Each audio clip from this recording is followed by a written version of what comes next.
Buenas noches, estamos en Dato Mata Relato, lunes de noche hablando de economía. ¿Cómo andás, Leo? ¿Todo bien?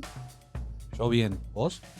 ¿Cómo andás? Bueno, nos llenamos de economistas hoy. Nos llenamos de economistas para hacer un poco de perspectiva económica. Para mí, demasiados economistas. Demasiados Sí, economistas. sí. Pero bueno, Tengo, está bien. Después vamos a explicar estamos en los últimos programas con una preocupación con el tema de los promedios.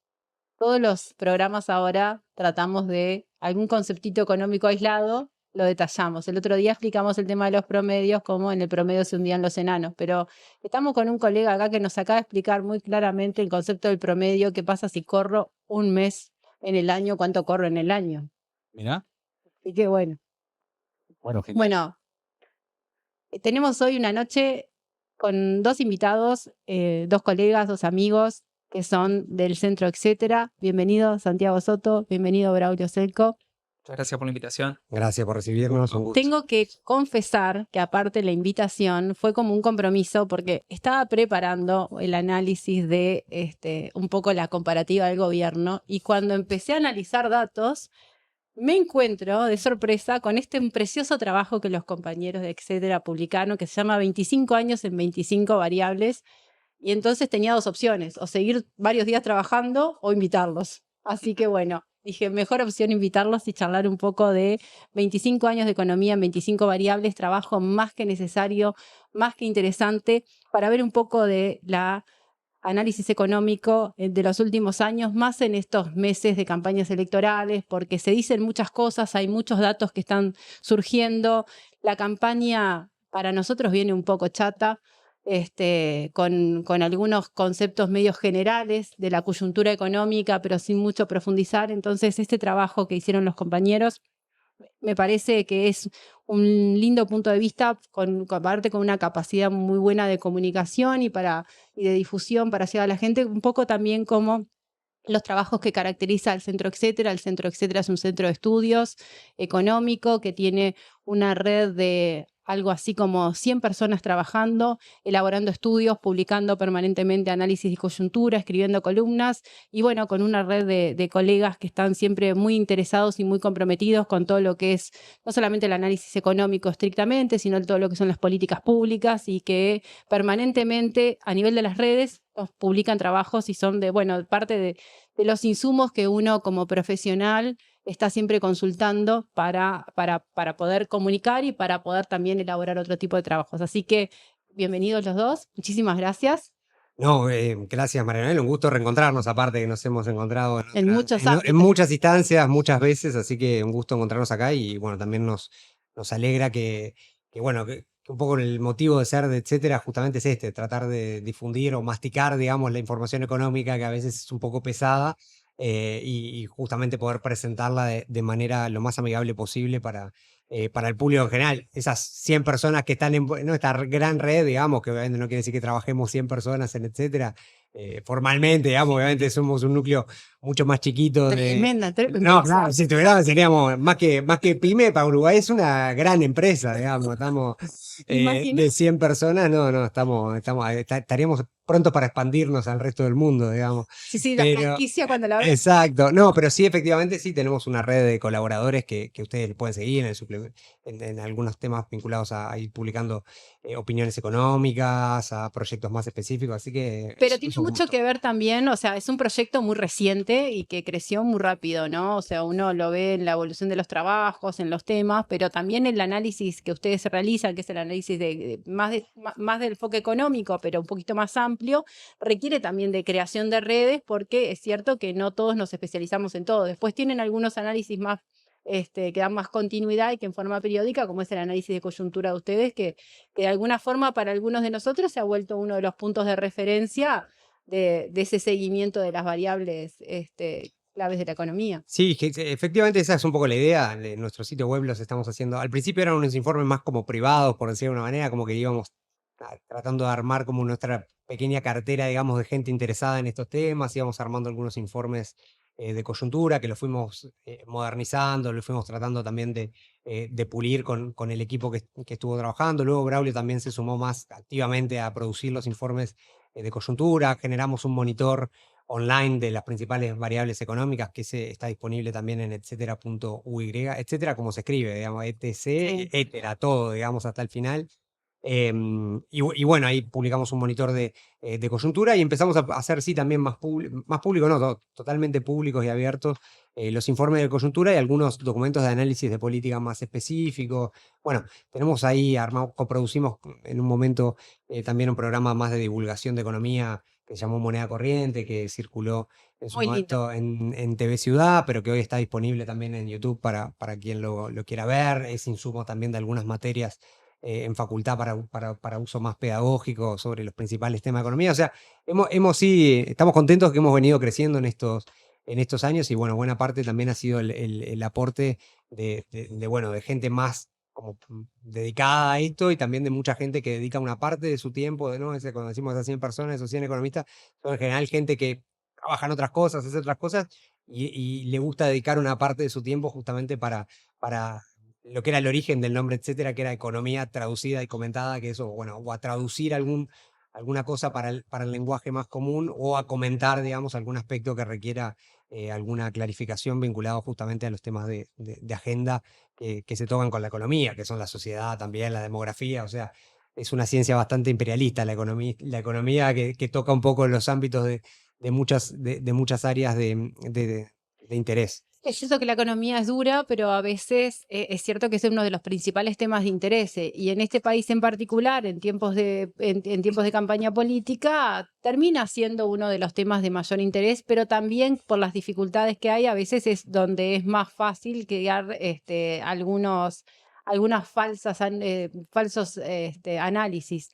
Ustedes hicieron un trabajo que está disponible en la web de ustedes, que nosotros queríamos comentar, que se llama 25 años en 25 variables y que agrupan básicamente en 5 capítulos. Uno que es la macroeconomía, otro que es la equidad, otro que es la protección social, otro que es el trabajo y otro que es la convivencia.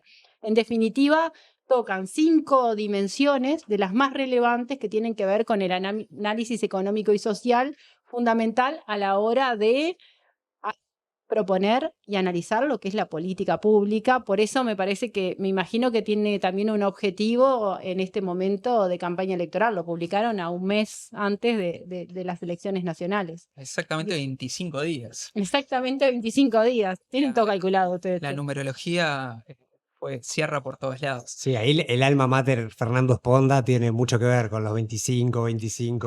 Fernando está con todas esas cosas. Y con el resultado de este trabajo, que Fernando ha sido clave para llevarlo adelante, siempre con esa capacidad que tiene de divulgación y de creatividad. Y que nos sorprende con los temas cuando escribe también. Por supuesto, y que también, vos decías, las 5 áreas, los 5 ejes, algunos suelen quedar por fuera de lo que es un análisis económico estrictamente, ¿no? Por ejemplo, el área de convivencia. O sea, si bien no es una dimensión pero se está acercando ahora, ¿no? Por supuesto, hay análisis donde en este afán imperialista que hablaba Santi de la economía de tocar cada vez más temas, pero sin duda es una dimensión clave en el desarrollo y del que nos habla de una sociedad en la que vale la pena vivir, que está integrada, que... Bueno, nosotros sin ir más, que tenemos un programa de difusión en economía, de análisis de economía, lo que nos ha pasado, tuvimos el año pasado 33 programas muy enfocados en la economía, pero este año dijimos, bueno, tenemos que expandirnos un poquito más. Y el otro día hicimos un programa que hablamos sobre el tema de las adopciones, porque tenía un componente económico y de costo de vida interesante, terminamos hablando mucho más que eso porque el tema realmente nos atrajo mucho, pero así podemos poner otros ejemplos. Pero los invito a ir un poco al informe y a hablar de los diferentes capítulos, empezar un poco por la macroeconomía. ¿Cuáles son estos 25 años? Corresponden con 5 periodos de gobierno. Exacto, sí, un poco también que el espíritu de este trabajo era salir un poco de esta, a veces estamos discutiendo si estamos 3 décimas arriba de 2019 o 4 décimas por debajo en tal o cual indicador y a veces de alguna manera nos daba la sensación que ayudaba a tener algún material como para ver la película un poco más larga. Entonces, y te agrego otra cosa más, una cosa que es, nosotros estamos acostumbrados a nivel de prensa que cada vez que todos los meses o en forma trimestral se publican los datos oficiales de algo, de exportaciones, de producto, de inflación, de empleo, se sale automáticamente a comentar esos resultados y en general perdemos la película al punto tal que cuando nosotros que somos economistas sabemos que cuando vamos a comentar desempleo, cuando vamos a comentar las variables ingresos o mismo la variable pobreza, algunos periodos no son significativos en el análisis. Para analizar, ahora salieron los datos de pobreza hace poco, ¿no?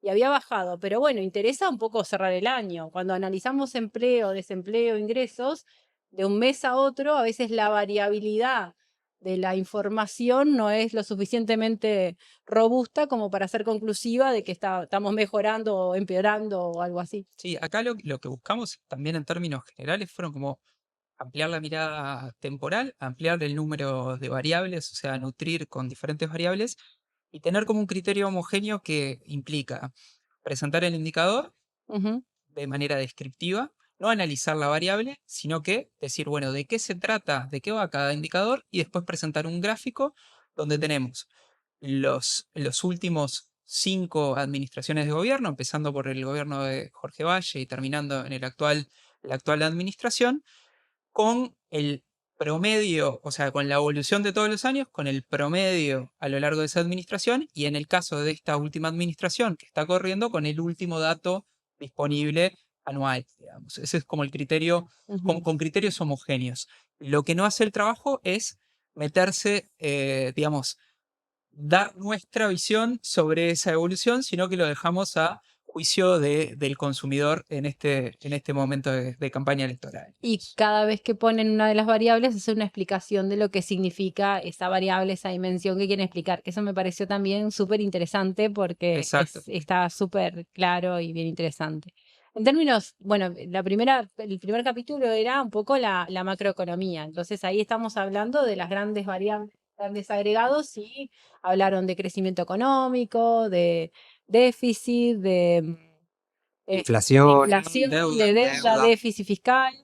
Esas fueron las 5 variables que incorporaron esta primera dimensión. Sí, de hecho incorporamos digamos, estas dimensiones. Quizá podemos comentar rápidamente un par por eje para no aburrir. Viendo en pantalla. Exacto, para no aburrir. Por ejemplo, vamos a ver la de crecimiento, la diapositiva 6, ponele, o algo por el estilo. Crecimiento, me parece, yo iba a pedir justo esa porque todos hablan de la importancia. Hay consenso en la necesidad de crecimiento y que Uruguay es una economía que crece poco. Y de los desafíos importantes en la política pública para después generar otras condiciones es crecer. Sí, creo que es de los temas que son transversales en el sentido de que los uruguayos tenemos un tema importante, que hace 10 años la economía uruguaya no ha tenido un desempeño bueno, digamos, o que esté en el entorno de las aspiraciones de crecimiento que tenemos.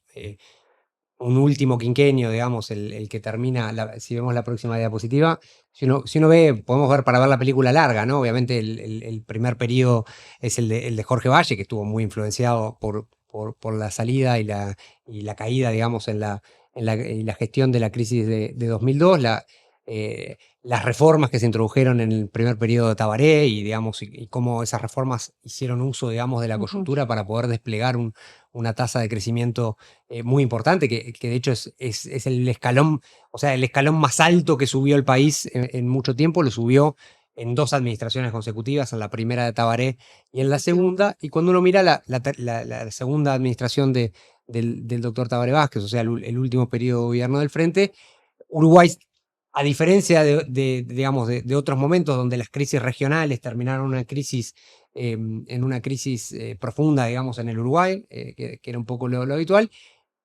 tuvimos un desempeño económico, digamos, de unas tasas de crecimiento promedio anual muy bajas, digamos, en el entorno, que hacen que al final, digamos, del periodo el crecimiento haya sido muy magro. Y de alguna manera, en este último periodo, contando la entrada y la salida también en el COVID, pero sobre todo la recuperación del Uruguay, que fue más lenta que la de otros países de la región, o que tuvo además, sobre todo en los últimos años, además otros fenómenos que afectaron también al fenómeno de crecimiento y una ausencia, digamos, de una agenda demasiado importante justamente pro crecimiento. También vemos unos resultados que completan esta década, digamos, de preocupación más transversal de los partidos políticos de bueno, ¿qué tiene que hacer el Uruguay para poder digamos, para que el próximo circulito que haya ahí en ese gráfico no puede volver a ser un circulito del 1%, porque 15 años creciendo al 1% es una situación que hace muy difícil financiar la expansión de los tiempos pedagógicos para tener más horas de escuela y jardín, poder tener docentes mejores pagos, mejores médicos, mejores policlínicas, sistema de cuidados, todo eso requiere un financiamiento.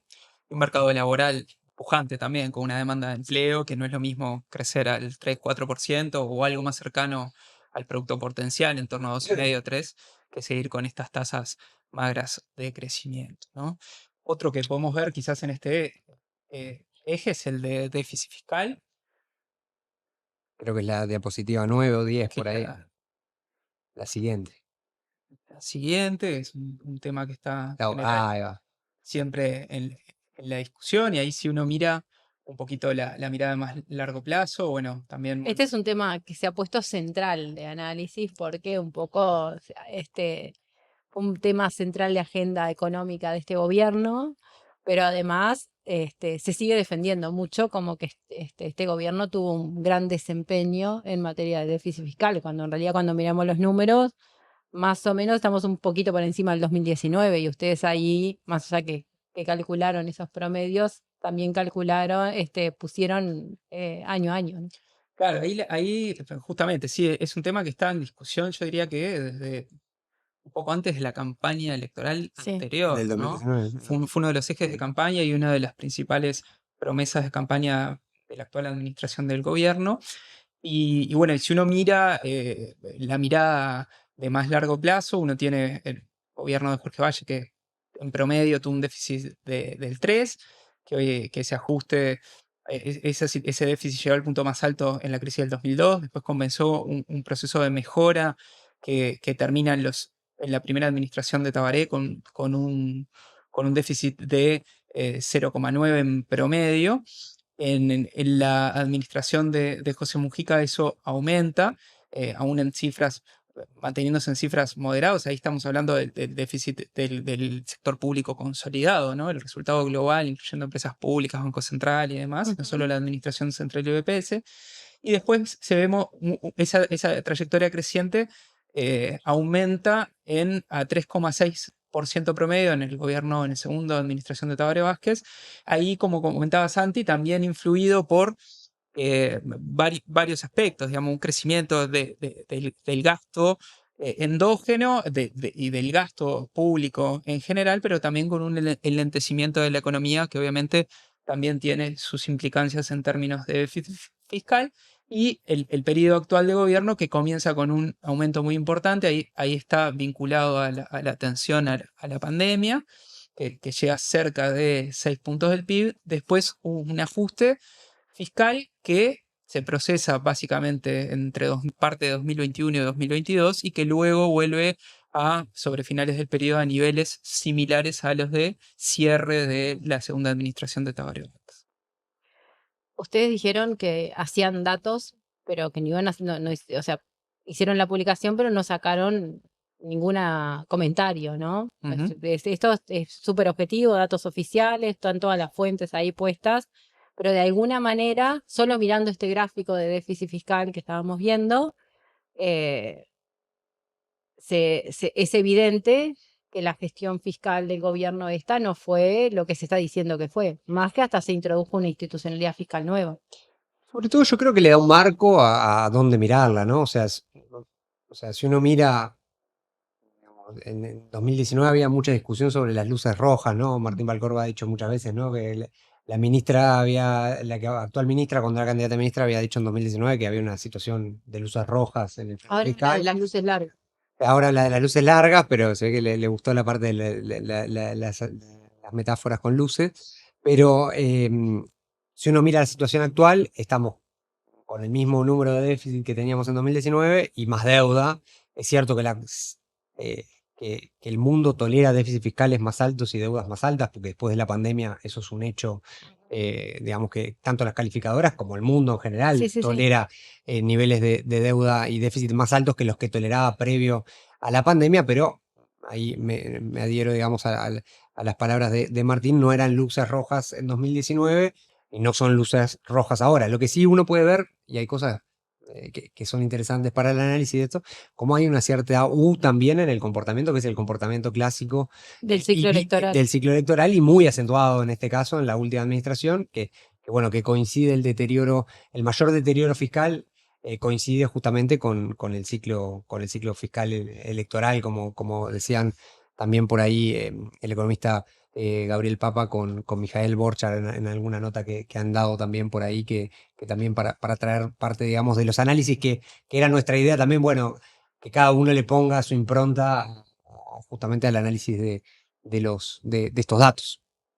De alguna forma, el tema de las luces ha sido bastante discutido porque lo repitió durante los 5 años, los últimos 6 años, porque incluyeron la campaña anterior. Y cuando habla un poco de las luces largas, a mí me llamó bastante la atención porque era como decir, no miren ahora, sino que vamos para adelante, es como el sacrificio actual para adelante y no termina haciendo mucho. Nosotros hemos escrito acá bastante sobre eso. Sobre el tema de las luces largas. Las luces largas, siendo no hay luces largas si no se prenden las luces cortas. Y sobre todo en esto. Sí, implica, convalidar, digamos, un poco la mirada de corto, mediano y la consistencia en el corto, mediano y largo plazo. Eso sin duda es algo sí que hemos comentado bastante y que en términos generales, digamos, adhiero, digamos, que no se puede solo mirar con las luces largas, sino que hay que mirar también lo que está sucediendo en este momento y que, bueno, un poco nuestra idea era ponerlo justamente, insisto, en esto, no hablar solamente si estamos 0,5 o 0,1 por arriba en el cerrado 12 meses, sino tratar de, bueno, miremos la película completa. Y lo que nos queda. Exacto, y lo que queda también porque es la base para adelante. Han sido unos 25 años del Uruguay que, sacando la crisis, en general, si uno lo mira en perspectiva comparada, hay cosas para valorar desde el punto de vista macroeconómico, ¿no? Pensando sobre todo con lo que ha sido la segunda parte del siglo XX. El tema es que, más allá de que si uno mira esos promedios o esas trayectorias, hay aspectos destacables, un crecimiento mayor al promedio histórico. Bueno, en los últimos 10 años, como decía Santi, o una mayor conciencia en la necesidad de la estabilidad macro, en cuidar los equilibrios macro, en mantener niveles de inflación bajos, ¿no? Hay como una serie de logros en este siglo XX que se han ido consolidando. Pero bueno, cuando uno mira los últimos años, 10 años, en particular en materia de crecimiento o lo que ha sido la pospandemia en materia de pobreza, las brechas en pobreza infantil, que ahora podemos ver un poquito más, Sí. bueno, ahí hay sin duda algunas luces, al menos amarillas, de cosas que es necesario poner en agenda de manera mucho más importante e intentar modificarlas, ¿no? No, y un poco para cerrar el capítulo esto de macro y poder ir a otros indicadores que son súper interesantes también. Recién hablábamos el tema del déficit fiscal, que no estamos mejor que en el 2019, que era tanto de las luces rojas, pero que además no podemos analizar los indicadores macroeconómicos como en forma aislada, que es lo que nos pasa a veces cuando se presenta desde el gobierno la inflación, como diciendo, se festeja los logros en términos de inflación como si fueran una cuestión aislada del resto de la macroeconomía. Porque en definitiva esa inflación tan baja también no es solamente un indicador que no es una variable que vaya sola, sino que tiene que ver con un equilibrio de macrovariables y un poco, Santi, que recién comentabas el tema del déficit fiscal. Tenemos un déficit fiscal un poquito por encima o más o menos igual por encima, pero con una deuda que crece y que pasa ustedes sacan un promedio del último gobierno de Tabaré de 40% a un 55%. Sí, ahí muy influenciado por el salto, sobre todo el salto que se dio en el año 2020, en el año de la pandemia. Pero que se mantiene. Y que se mantuvo, sí, se mantuvo. efectivamente. Y que pegó otro salto este último año también. Y hay que ver ahora también este último año, dependerá un poco de cómo cierre el año, el dato fiscal, que todavía está corriendo el año fiscal, que faltan un par de meses que son muy importantes. A veces el año pasado, por ejemplo, hubo una diferencia muy significativa en el último mes de cómo les quedó computado el déficit fiscal a 12 meses, o sea que todavía está por verse un poco cuál va a ser el déficit, porque en definitiva el déficit tiene su contracara, digamos, por el lado del endeudamiento, aunque hay en el medio un montón de otras cosas también, de cuál es el perímetro del déficit, cuál no, cuál es la deuda. Pero ya se adelantó que 2 de 3 pilares de la regla fiscal no se van a cumplir, uno relacionado al tope de gasto. Al tope de gasto. Sí. Entonces, bueno, es razonable suponer ahí algún cambio en el nivel de Sí. producto.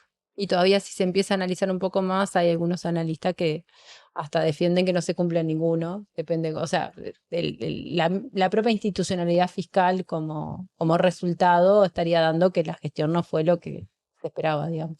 Bueno, si uno ve la U esa que decía Santi y un gasto este año creciendo por encima del producto digamos, por encima del objetivo, un año que la economía va a crecer por encima de su potencial, bueno, ahí hay como algunas advertencias de una institucionalidad fiscal que tiene, por ser suave, oportunidades de mejora, digamos. Por lo menos como estándar de medición no les dio muy bien. Ujú. Vamos un poco a lo social. A mí me gustaba ver un poco el tema de distribución del ingreso, que es uno de los problemas que estamos llegando con mayores dificultades. Si uno ve la distribución del ingreso en promedio a través del índice Gini, tenemos un aumento de la desigualdad que se da en estos 5 años. Cuando empezamos a profundizar en otros indicadores, también está peor. Pero el índice Gini, como ese indicador vedette de la distribución del ingreso, que todavía es difícil de mover, o sea que cuando se mueve está diciendo mucha cosa, vamos a terminar 5 años con un país más desigual. Efectivamente, publicamos 2 índices de distribución del ingreso en este documento, el índice de Gini y el ratio de ingresos, que es básicamente medir el ingreso de la población del 10% más rico en relación al 10% más pobre. El índice de Gini lo tenemos ahí en la página 17. Lo que muestra es la película de más mediano y largo plazo, digamos, o de los 25 años, vemos cómo se deterioró durante a principio del siglo, en la primera administración, la de Jorge Valle, y después tuvo una caída muy importante entre el primer gobierno de Tabaré Vázquez y el de José Mujica, vinculado a una agenda potente de reformas que tenían como uno de sus objetivos mejorar la equidad. Digamos, ahí brevemente, digamos, tuvimos la reinstalación de los consejos de salario, una política salarial que priorizaba los pisos salariales, la reforma de la salud, que también desvinculó el pago de los derechos en acceso a la población, digamos, mejorando la equidad en el acceso y aumentando la cobertura. Tuvimos importantes políticas sociales vinculadas a los sectores más vulnerables, la reforma tributaria con un énfasis también en la equidad. Después ese indicador se estanca en buena medida, después de esa caída que se da más o menos entre los años 2007 y 2013, crece a razón de 0,3 en el segundo administración de Tabaré Vázquez, 0,3% anual, y a partir del 2019, en particular a partir de la pandemia del 20, pasa a ser más desigual, o sea, crece la desigualdad a una tasa mucho más importante. Este incremento de la desigualdad lo vemos en los distintos indicadores, son distintos indicadores que se publican, estos 2 que nombrábamos las publica el Instituto Nacional de Estadística. También ha habido análisis de colegas a través de procesamiento de la encuesta continua de Valls, en particular de economistas del área de desigualdad e ingresos de la Facultad de Ciencias Económicas, que han mostrado, en particular en este último periodo y post-pandemia, un crecimiento de la desigualdad que en cierta medida va un poco a contracara de lo que ha sido la tendencia en la región, donde la enorme mayoría de los países, salvo algunos que han tenido problemas muy importantes como Argentina, han tenido un salto sí en la desigualdad durante la pandemia. Argentina es un caso aparte. Sí, lamentablemente Siempre, sí. Es un caso de los que queda fuera del análisis. No hay libro de... Que lo logre explicar o entender completamente. El ejercicio de análisis no queda también. Pero bueno, que en buena parte de la región, luego del crecimiento de la desigualdad de la pandemia, bueno, la desigualdad empezó a bajar, en Uruguay no, mantuvo una tendencia creciente y ese es uno de los, yo creo que es un dato de los que debe preocuparnos por diversas razones, pero también vinculadas a los del primer capítulo, ¿no? Totalmente. La posibilidad de seguir creciendo a tasas elevadas, incluyendo gente y mejorando, bueno, niveles de convivencia y demás, ¿no? Eso está como bastante interrelacionado con varios de los capítulos que tocamos aquí. Braulio, vos decías esto de el mal desempeño de Uruguay en relación a la región. Y el otro indicador que nos está cuestionando y que es de los que también está de mucho análisis es el tema de la pobreza infantil. La pobreza infantil que venía en una caída importante, salvo en el último periodo del gobierno de Tabaré Vázquez, pero baja un 3%, en este periodo aumenta. Y Uruguay se está posicionando, si uno mira las publicaciones de la CEPAL, en la mayor infantilización de la pobreza de la región. Sí, Uruguay tiene niveles de pobreza infantil en torno al 20%, cifras redondas, digamos, cuando a nivel de la población en general es entre el 10% está actualmente, ¿no? Y si lo compara con otros grupos etarios, por ejemplo, los mayores de 65 años, tiene una relación de 10-1 la incidencia de la pobreza infantil. Eso hace que los indicadores de infantilización de la pobreza, que lo que hacen es medir la pobreza infantil en respecto al promedio general, nos dé muy mal en la comparación regional. No es que Uruguay tenga más porcentaje de pobres, de niños, niñas y adolescentes pobres que otros países con un nivel de desarrollo muchísimo menor. Obviamente ahí Uruguay está mejor parado, pero son sociedades más ricas con sociedades más pobres de por sí, sino en comparación a cómo se trata a los niños en relación a la pobreza general. Y eso obviamente es multifactorial, tiene orígenes multifactorial, tiene orígenes de larga data en Uruguay, no es un fenómeno reciente, es un fenómeno estructural, pero que en los últimos años, si uno mira la mirada a 10 años, hay una suerte de estancamiento, incluso retroceso en los años recientes, eso que tú mencionabas en los periodos por edades. Después de la pandemia no se logró volver a los niveles anteriores, que de por sí no eran niveles confortables para nadie, ¿no? Estamos hablando de uno de cada 5 niños, niñas y adolescentes en números redondos. Sí, o sea, creo que ahí uno se hace como una película, digamos, hay muchos más datos para comentar que esto. Quizá podemos ir para avanzar un poco en los ejes, sobre todo para no aburrir a la audiencia con demasiado detalle, pero sí, o sea, nosotros, por ejemplo, en el eje 3 ahora seleccionábamos temas de salario y empleo, digamos, ¿no? O sea, que son variables clave, pero también lo complementábamos con otros indicadores que creíamos relevantes para el análisis.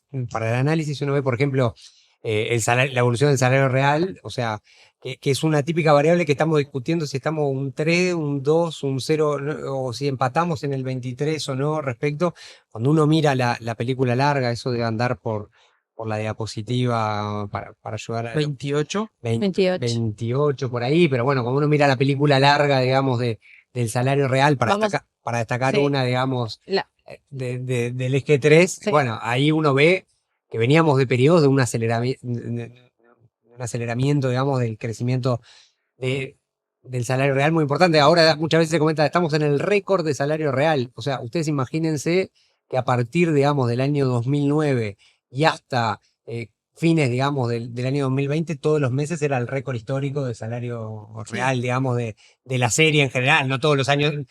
Hubiera sido aburrido y tedioso estar más de 10 años diciendo todos los meses que era el récord histórico de salario. Bueno, ahora estamos, sí, efectivamente, cuando uno mira récord, que en una economía que crece a largo plazo, es lo razonable, pero para tener una idea, digamos, es un periodo donde, digamos, esa U que hablábamos también acompaña, donde ahora sí hay un crecimiento sobre el final.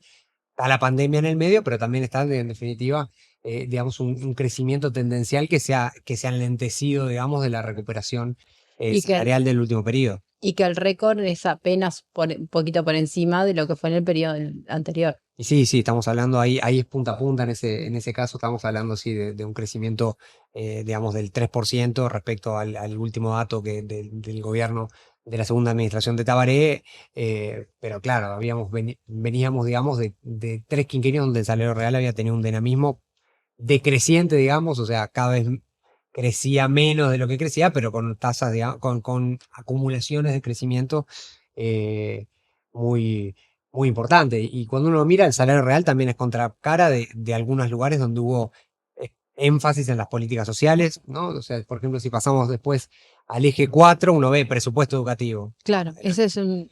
80% del presupuesto educativo, 85% del presupuesto educativo son los salarios, las remuneraciones de los docentes. O sea, el costo del liceo, la UTU, la escuela, obviamente la infraestructura es importante, pero el grueso de la inversión en educación es inversión justamente en las cuestiones salariales. Y si uno mira, por ejemplo, también el gasto público, dentro del gasto público, cómo creció el presupuesto educativo, ahí por la diapositiva 44, ya para meternos en un eje de protección vinculado al de trabajo, también uno mira ahí en el crecimiento que veníamos, la siguiente, perdón, 45 debe ser, veníamos de periodos donde el salario y la inversión en educación había crecido de forma muy significativa y ahora vamos a cerrar punta a punta con un crecimiento muy magro, digamos, de la inversión en educación, donde obviamente ese rezago va a impactar también seguramente sobre las apuestas que estamos haciendo como país. También ustedes tocaron algunas variables sociales que no son menores, que son muy relevantes, pero que muestran algunos datos que son de alerta, porque capaz que vos decís en tema de presupuesto hay decisiones de política económica, pero después esto todo, lo mismo que hay en educación o que hay en salud, tiene consecuencias importantes. Uno, que hubo un crecimiento, vamos a terminar un periodo con un crecimiento de la mortalidad infantil, un indicador clave para medir el desarrollo, ¿no? Sí, venimos de números muy bajos, digamos, de estar muy sobre el piso, digamos, es lógico que venga achicándose. Sí, de hecho ahora hay que tomar, sí, tuvimos ciertos aumentos, también estuvo en el medio temas vinculados a mortalidad materna también durante la pandemia, Pero igual el crecimiento más fuerte se da en en los últimos 2 años. Creo que son promedios móviles que se hacen ahí en general, pero sí, efectivamente ahí tenemos también algunas señales de preocupación de deterioro en algunos temas vinculados a la infancia, y ya digo que el complemento de esto además también es la mortalidad materna, que también durante este periodo, muy asociado sobre todo al pico de casos también del 2021, hubo ciertas preocupaciones que no las recogimos en este informe, y estamos, pero que también son importantes. En línea con estas variables estamos experimentando ya desde 2016 una caída en los nacimientos muy importante, que es otra de las variables que ponemos ahí en la diapo 39. Estamos llevando para adelante y para atrás.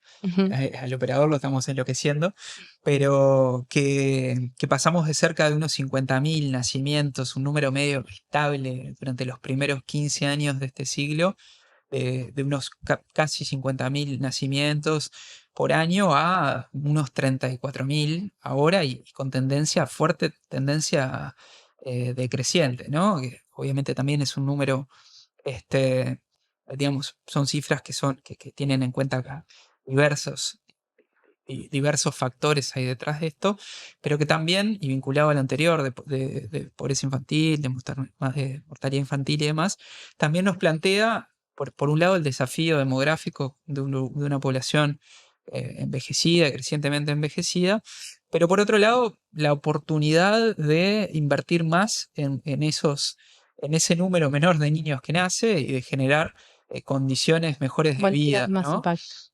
Tratar de reforzar ahí nuestra matriz de protección social para cubrir los riesgos que hoy enfrentan las infancias, y también para invertir en nuestro futuro como sociedad. Bueno, es clave ahí.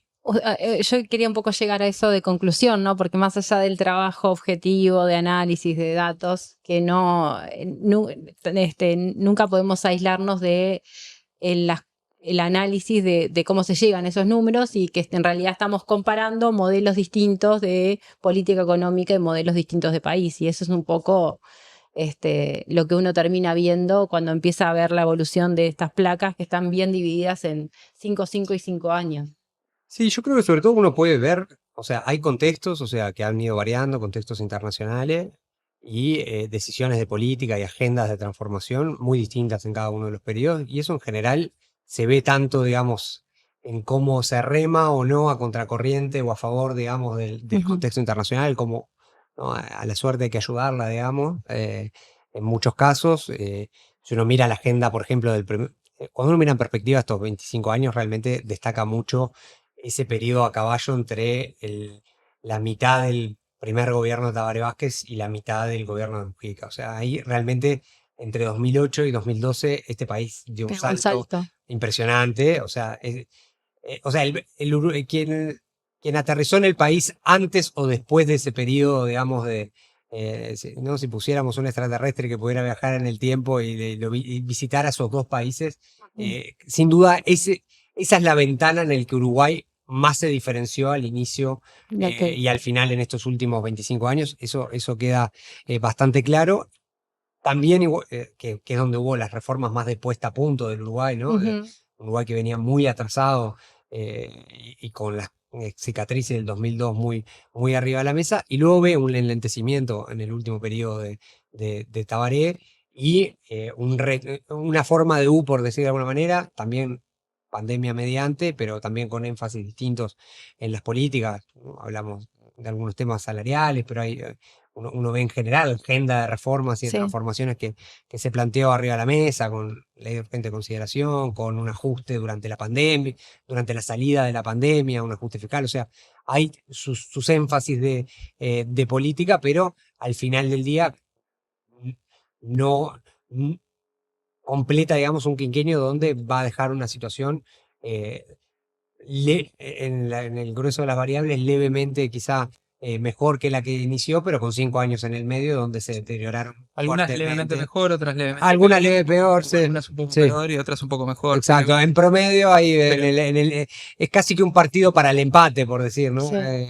También, o sea, alguien decía, ¿no? Iban a ser los 5 mejores años de nuestra vida y estamos viendo en la mayoría de las variables, hay muchos, digamos, dentro del gobierno uno ve que están esperando para gritar el gol si empatan, digamos, en la hora con el valor de 2019. Bueno, también esto ayuda a ponerlo en perspectiva. Pero en el medio tuvimos la U, esa famosa, que significa una pérdida en la mayoría de las cosas. Y sí, por ejemplo, en temas de pobreza, o sea, un niño que es pobre durante sus primeros años de vida, por más que luego el niño que venga atrás y nazca 3 años después, tenga la suerte, el que nació en la pandemia o el que nació 3 años después, no, el niño que nació en ese momento y no tuvo los apoyos suficientes como para haber paliado de mejor forma la situación de la crisis, por ejemplo, del año 2020-21, eso es irrecuperable.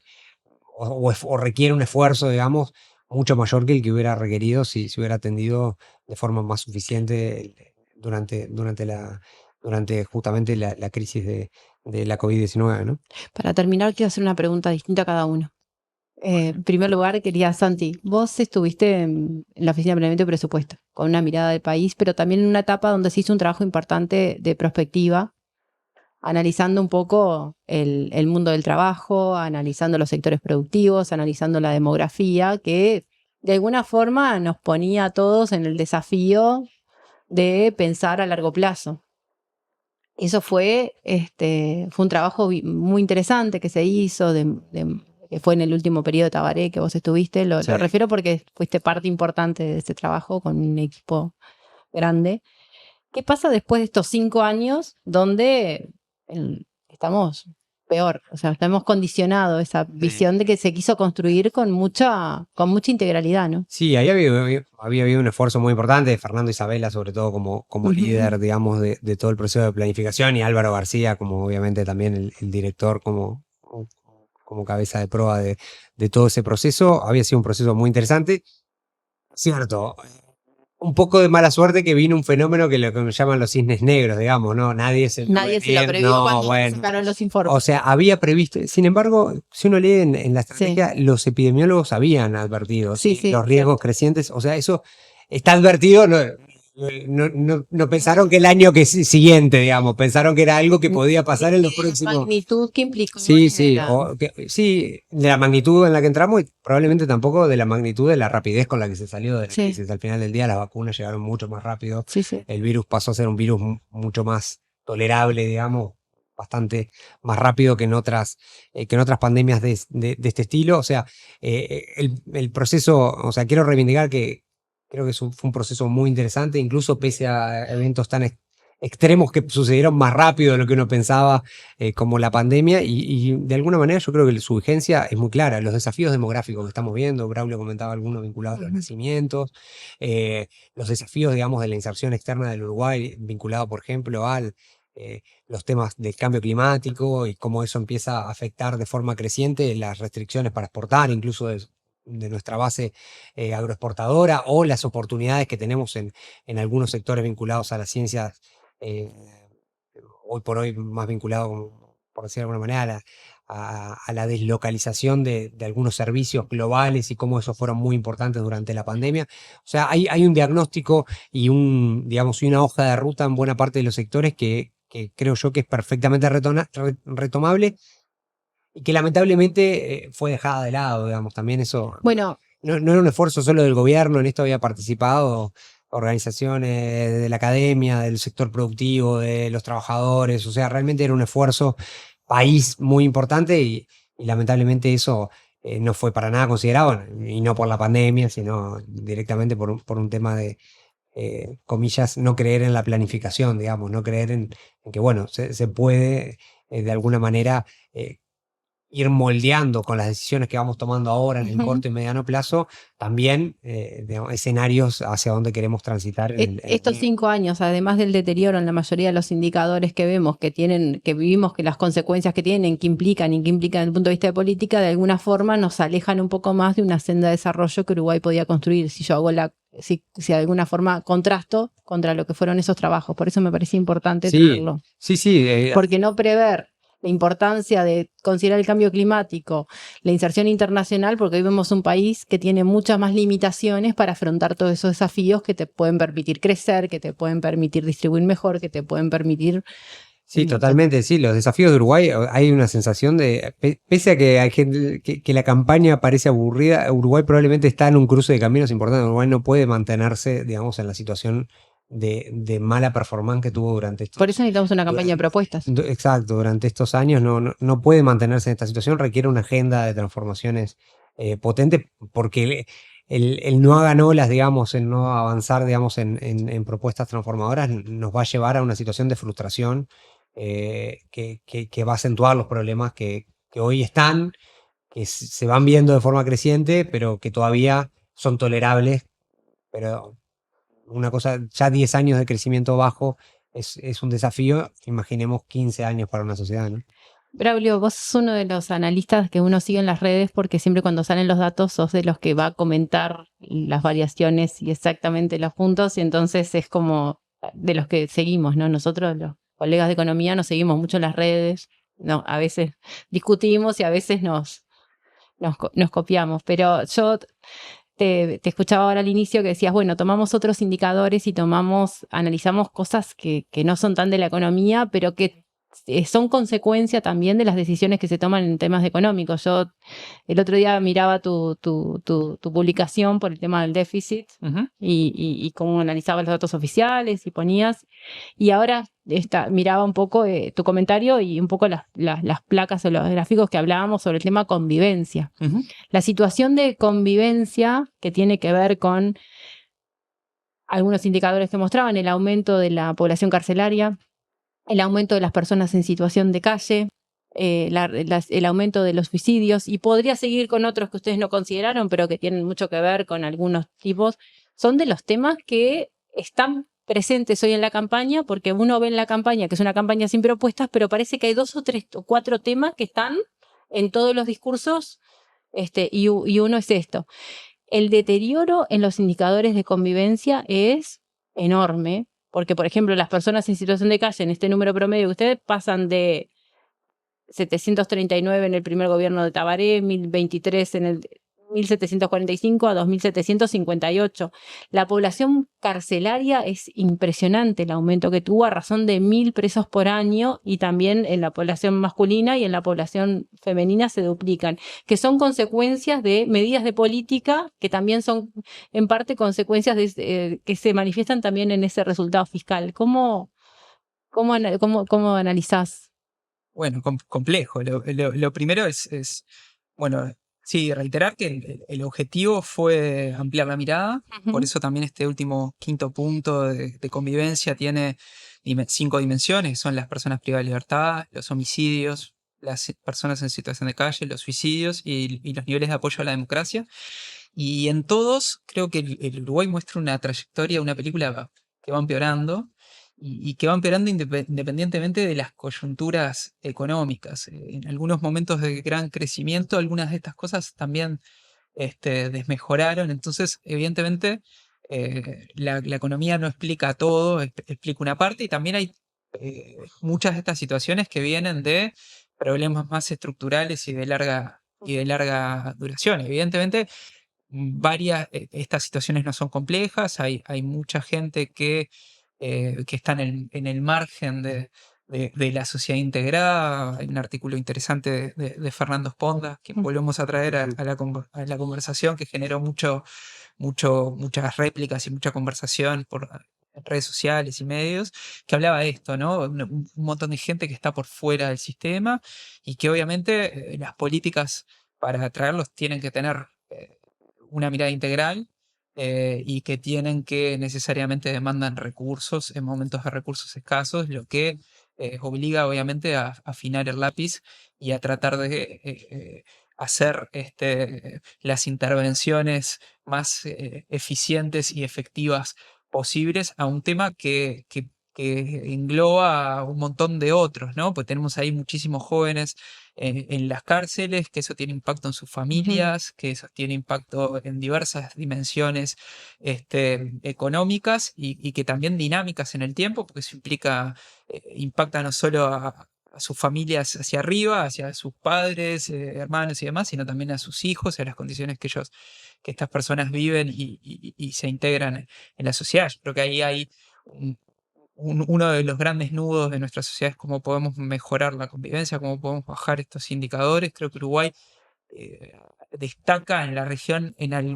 por lo negativo en algunas de estas áreas, en privados de libertad por población, en homicidios. Creo que son algunas de las... Sí. Si uno fuera un vedor ajeno al país, son cosas que te llaman la atención, ¿no? Va saliéndonos de acá, pero va también bajo egreso en las tasas en educación formal, ¿no? Sí. En general, cómo tratamos a la población joven, son todas cosas que preocupan y que bueno, sin tener una respuesta a esa pregunta de cómo se hace, porque no somos expertos, queríamos sí poner sobre la mesa esta mirada. Podrían haber habido otras, el tema ambiental, hoy se mencionó, no está, podría estar. También precisamos para integrarlo, primero había que acotarlo, no podían ser, podemos haber hecho el 100 variables en 100 años, Sí. pero hubiera sido un trabajo... Pero lo tendríamos que haber tenido pronto 100 días antes de la elección, sí, no nos daba, ¿no? Total. pero además precisamos series largas y en muchas de estas cosas no hay. Pero bueno, de convivencia nos parecía un elemento central para traer. Fundamental. Bueno, felicitaciones por el trabajo, muchísimas gracias por venir, súper lindo intercambio. Un gusto, Mariana, gracias por invitarnos. Un gusto. Y bueno, acá está abierta la mesa para que vengas siempre, así que bueno, muchas gracias.